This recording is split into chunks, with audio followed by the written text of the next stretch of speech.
আসসালামু আলাইকুম। আমি ডাক্তার মুর্শিদ বলছি। আমি একজন কার্ডিওলজিস্ট নিউ ইয়র্ক সিটি থেকে বলছি।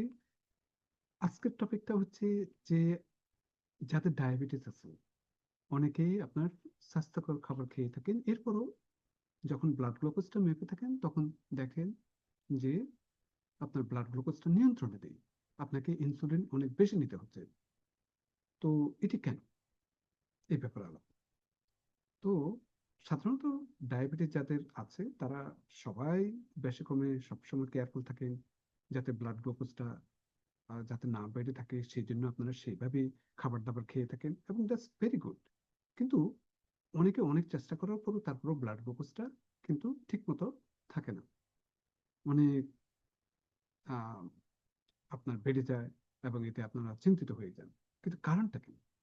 একটা কারণ আপনাকে অবশ্যই জানতে হবে, সেটা হচ্ছে যে ফুড সিকোয়েন্সিং। এটি আবার ফুড সিকোয়েন্সিং। ফুড সিকোয়েন্সিং হচ্ছে যে আপনি কি ফুডটা খাচ্ছেন, কখন খাচ্ছেন, কি পরিমাণ খাচ্ছেন, এগুলি সব কিন্তু নির্ভর করবে। এবং কখন কিভাবে খাচ্ছেন এটা কিন্তু খুবই ইম্পর্টেন্ট। দিনের কোন সময়ে খাচ্ছেন না খাচ্ছেন সেগুলো ইম্পর্টেন্ট। যেমন আমি এক্সাম্পল দিই। আপনার আহ, প্রথমে যদি আপনি সুগার জাতীয় কোনো খাবার খেয়ে থাকেন, যেমন কেক বলেন, ডেজার্ট বলেন, কিংবা বিভিন্ন ধরনের সুগারের ড্রিঙ্কস, মধ্যে আপনার সাথে সাথে এটি ব্লাডের মধ্যে সুগারের স্পাইক হবে, কারণ এগুলিতে হাই গ্লাইসেমিক ইন্ডেক্স আছে। এবং যেহেতু আপনার স্টোমাক এমটি, তখন কি হয়, এটি যাওয়ার সাথে সাথে এটি মেটাবলাইজ হয়ে 10-20 মিনিটের মধ্যে, আপনার 30 মিনিটসের মধ্যে আপনার ব্লাড গ্লুকোজ অনেক বেড়ে যাবে। তো সুতরাং এটি করা যাবে না। তো আপনাকে কি করতে হবে? আপনাকে প্রথমেই স্টার্ট করতে হবে কমপ্লেক্স কার্বোহাইড্রেট দিয়ে। যদি সম্ভব হয়ে থাকে কমপ্লেক্স কার্বোহাইড্রেট দিয়ে আপনাকে স্টার্ট করতে হবে। কমপ্লেক্স কার্বোহাইড্রেট কি?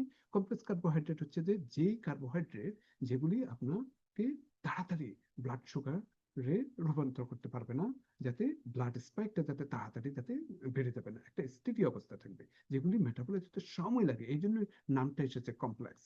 তো কমপ্লেক্স এগুলি আপনার কোথায় পাওয়া যেতে পারে?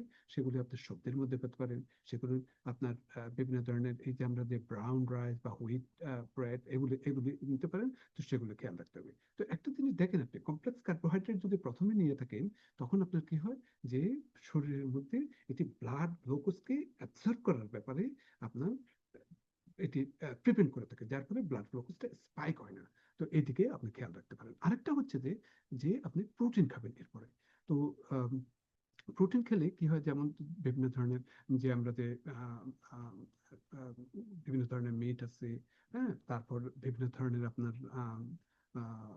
ফিশ আছে, এগুলিতে কিন্তু আপনার প্রোটিন আছে, ফ্যাট আছে, সেগুলো খাবেন। এবং সর্বশেষে আপনি যেটি খাবেন সেটি হচ্ছে যে আপনার সামান্য ডিজার্ট বা কোনো কিছু যেগুলি খাওয়ার, সেগুলো খেতে পারেন। তো এই যে ফাইবার জাতীয় প্রথম, বা কমপ্লেক্স কার্বোহাইড্রেট, তারপর প্রোটিন, তারপর ফ্যাট জাতীয় যেগুলি ওমেগা 3 ফ্যাটি অ্যাসিড এগুলি আছে, এবং শেষে আপনার কার্বোহাইড্রেট যদি নিতে হয়, সিম্পল কার্বোহাইড্রেট, সেটা একদম লাস্টে। কমপ্লেক্স কার্বোহাইড্রেট ফাইবার হচ্ছে যে ফার্স্টে। তো এটি এইভাবে যদি করে থাকেন তাহলে আপনার ব্লাড সুগার আপনার নিয়ন্ত্রণ থাকবে। আপনারা যখন রেস্টুরেন্টে যান তখন দেখবেন ওরা সর্বপ্রথম সালাদ দিয়ে স্টার্ট করে থাকে। তো আমরাও যদি এইভাবে যদি সালাদ দিয়ে যদি সবজি দিয়ে স্টার্ট করতে পারি, তাহলে কিন্তু এটা বেস্ট। কিন্তু অনেক সময় রেস্টুরেন্টে সাথে সাথে আবার বিভিন্ন ধরনের হোয়াইট ব্রেড দেয়, এটি কিন্তু আপনারা অ্যাভয়েড করবেন। তো তো এইভাবে যদি আপনি যদি কন্ট্রোল রাখেন, তাহলে আপনার অনেক শরীরে ব্লাড গ্লুকোজ অনেক নিয়ন্ত্রণ হওয়ার সম্ভাবনা বেশি থাকে। তো আরেকটু কিছু আমি বলতে চাই, যেমন আপনি কি ধরনের ভেজিটেবল, যেমন আপনার বিভিন্ন ধরনের নন স্টার্চি ভেজিটেবল, যেগুলি আপনার ব্রাকোলি আছে, তারপর আপনার স্পিনিচ আছে, হ্যাঁ, তারপর হাই ফাইবার যেগুলি আপনার ডাইজেশনকে স্লো করে থাকে, যেগুলি বলছি, এবং সেগুলি আপনার গ্লুকোজ অ্যাবজর্পশনকে আপনার স্লো করে থাকে, তো সেগুলি ভালো।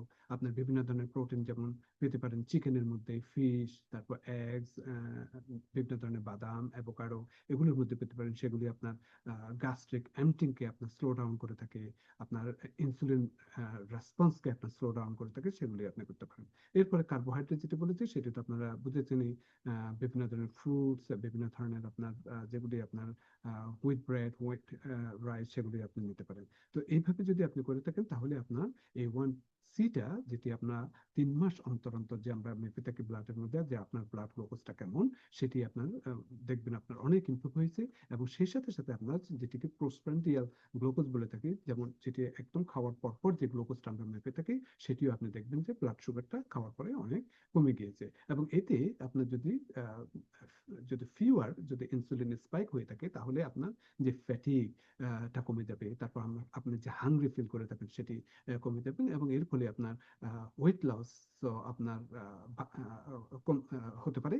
এবং সেই সাথে সাথে আপনার যে মেটাবলিক ফ্লেক্সিবিলিটি আছে, সেটিও আপনাকে হেল্প করবে। তো সুতরাং এই সমস্ত ব্যাপারে আপনি ট্রাই করতে পারেন। এছাড়া আমি সামান্য একটা টিপস দিতে পারি, আর একটু হচ্ছে যে আপনি প্রতিদিন সামান্য একটু ভিনেগার বেসড ড্রিঙ্ক যদি প্রতিদিন সকালে এমটি স্টমাকে, আপেল সাইডার ভিনেগার, সেটিও আপনারা নিতে পারেন। আজকে এই পর্যন্ত। দোয়া করবেন। Thank you.